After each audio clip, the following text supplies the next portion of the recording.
The Galactic Council had deemed humanity too primitive for full membership.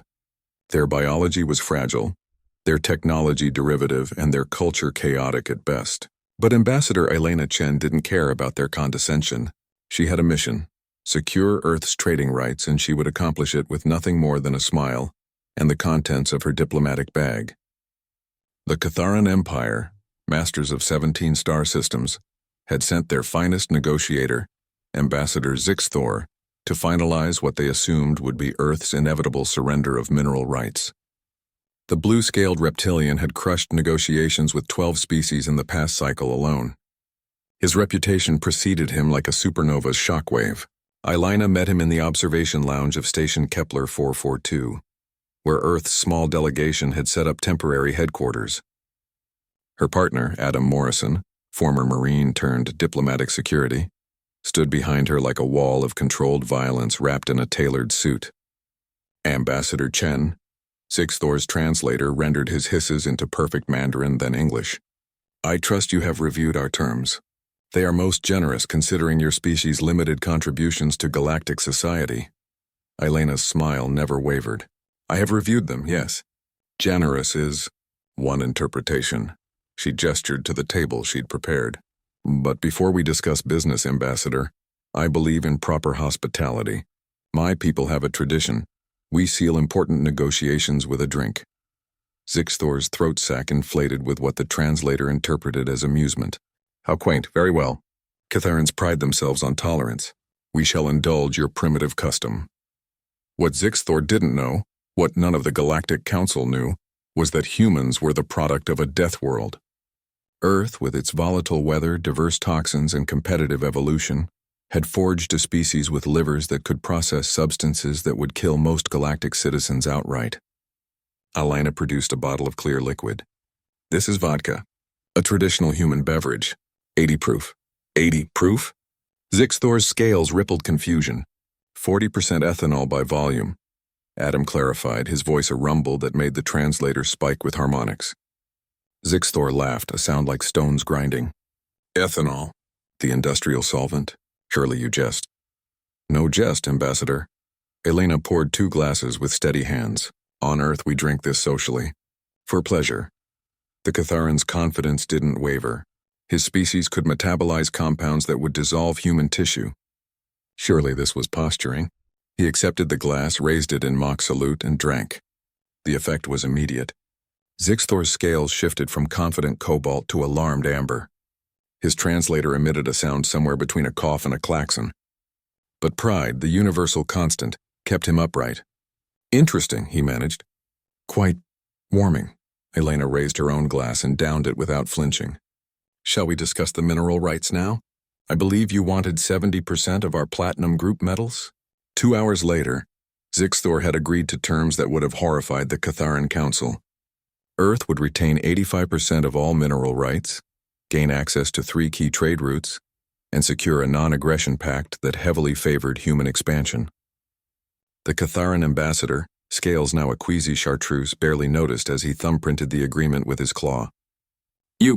You are formidable negotiators," he slurred through the translator. "One more for the road?"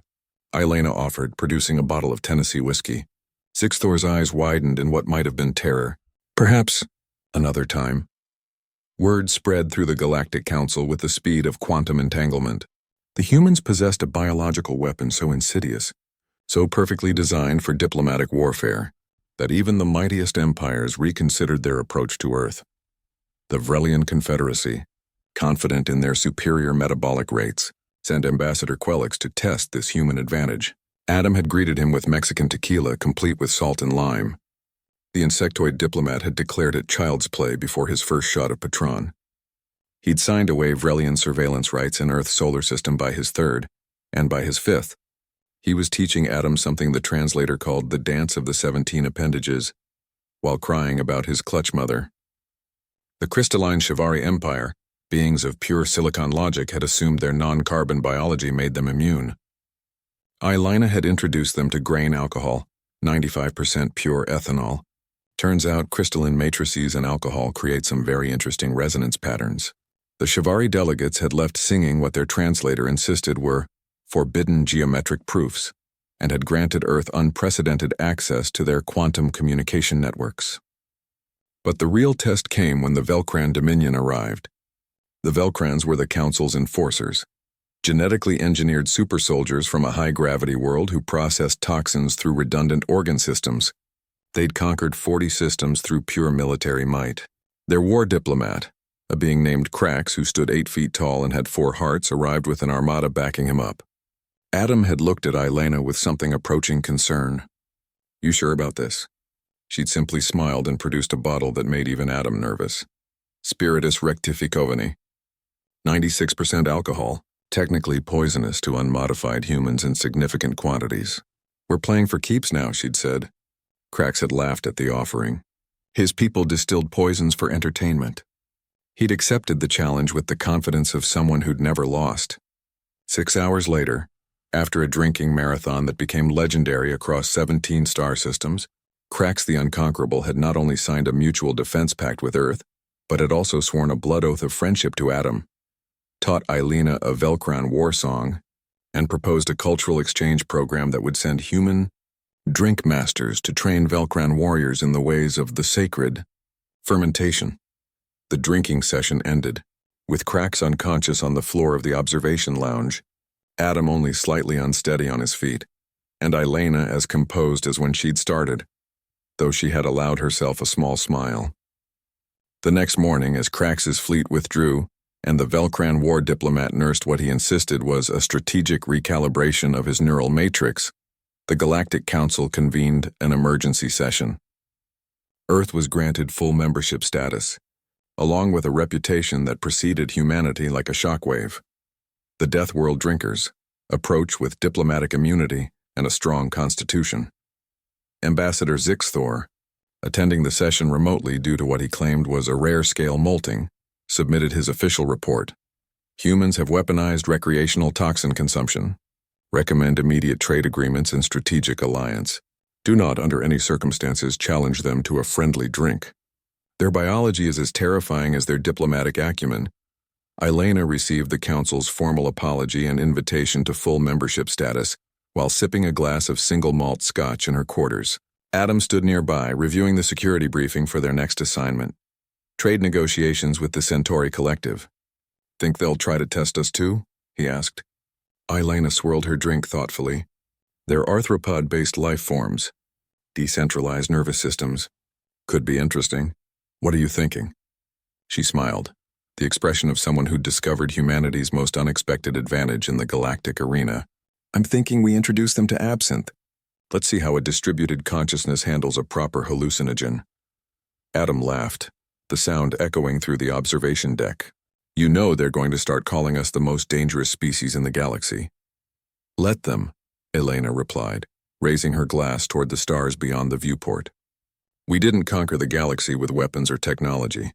We did it the human way, with chemistry, tolerance built over 10,000 years of fermentation, and the universal truth that everyone, no matter what star they're from, thinks they can outdrink a human." She took a sip, savoring the burn. They never learn until it's too late. And across the galaxy, in 100 different languages and communication methods, the word spread. Never challenge a human to a drinking contest. Their diplomats might smile and seem friendly, but behind those smiles lay a weapon millions of years in the making, a liver forged in Earth's unforgiving crucible, and a cultural relationship with alcohol that bordered on the supernatural. The Catharan Council issued an official statement. Humans are hereby recognized as apex diplomatic predators. All negotiations to be conducted with extreme caution. Refreshments politely declined. Elena read the statement and laughed. Humanity had finally found its place in the stars. Not through war, not through superior technology, but through the simple, devastating fact that humans could drink anyone under the table and negotiate the galaxy's best deals while doing it. Adam raised his own glass of bourbon. "To Earth." "To Earth," Elena echoed. "And to the poor bastards who think they can keep up." Somewhere in the cosmos, another species was preparing to test humanity's reputation. They would learn, as all the others had, that there are some challenges you simply don't issue to a species that evolved drinking fermented fruit juice for fun. The diplomatic core of Earth had weaponized happy hour, and the galaxy would never be the same.